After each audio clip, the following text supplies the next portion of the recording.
তীব্র গরম, এই তীব্র প্রদাহের কারণে Bangladesh red crescent society Alfadanga উপজেলা শাখার পক্ষ থেকে মানুষকে মানে সকল প্রকার মানুষকেই শরবত বিতরণ করা হচ্ছে, খাওয়ার জন্য দেওয়া হচ্ছে সম্পূর্ণ বিনামূল্যে। এটা সম্পূর্ণ বিনামূল্যে খাওয়ানো হচ্ছে সবাইকে, যাতে সবাই খেয়ে তৃপ্তি পায় এবং এই তীব্র গরমে একটু হইলেও তাদের উপকার হয়। আপনারা যারা আলফাডাঙ্গা থেকে এদিকে যাচ্ছেন শুধুমাত্র আজকের জন্যই নাকি প্রতিদিন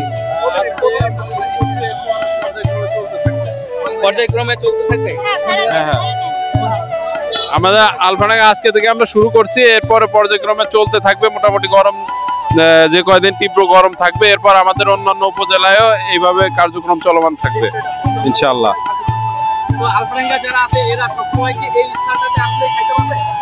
না, আমরা আসলে ভ্রাম্যমাণ ভাবে খাওয়াচ্ছি। আমরা এতক্ষণ উপজেলা থেকে শুরু করছি, ওইখান থেকে খাওয়াইতে খাইতে আসছি, এখন এই স্থানে এসে দাঁড়াইছি, এরপর ভ্রাম্যমাণ ভাবে খাইতে থাকবো। কারণ একটা নির্দিষ্ট স্থানে থাকলে অনেকে এটা আছে খাইতে পারবে বা পারবে না, এই কারণে আমরা মাঝে মাঝে কিছু জায়গায় নির্দিষ্ট করে দাঁড়াচ্ছি এবং ভ্রাম্যমাণ ভাবেও খাচ্ছি।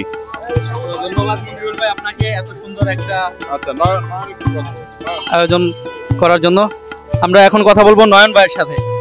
তো নয়ন ভাই, তো আপনারা এই যে তীব্র গরমে ফ্রি শরবত খাওয়াচ্ছেন, এটা কতদিন অব্যাহত থাকবে? জি, ধন্যবাদ আপনাকে। আমরা এই কার্যক্রম করতেছি বাংলাদেশ রেড ক্রিসেন্ট সোসাইটি সদর দপ্তরের অনুমতি নিয়ে। আমাদের পুরো বাংলাদেশে এই কার্যক্রম চলমান আছে।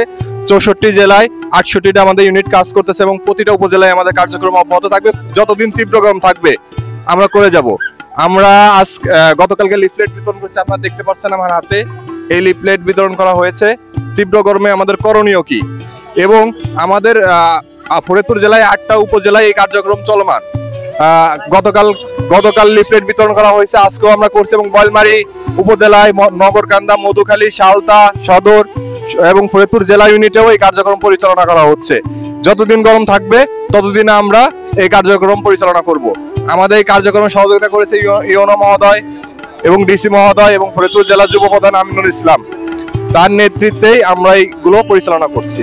রেড ক্রিসেন্ট সোসাইটির পক্ষ থেকে সম্পূর্ণ বিনামূল্যে উপজেলার বিভিন্ন স্থানে বিভিন্ন জায়গায় আপনারা এই যে তীব্র গরমে ফ্রি শরবত বিতরণ কার্যক্রম এটা দেখতে পারবেন। শুধুমাত্র এই যে একটা স্থানে যে তারা থাকবে এরকম বিষয়টা না, যে একটা স্থানে থাকলে সবাই একভাবে খাইতে পারবে না। সুতরাং আপনারা যেইখানে এই যে রেড ক্রিসেন্ট সোসাইটির লোকজন দেখতে পাবেন, সেখান থেকে কিন্তু সম্পূর্ণ বিনামূল্যে আপনারা এই শরবতগুলো খেতে পারবেন।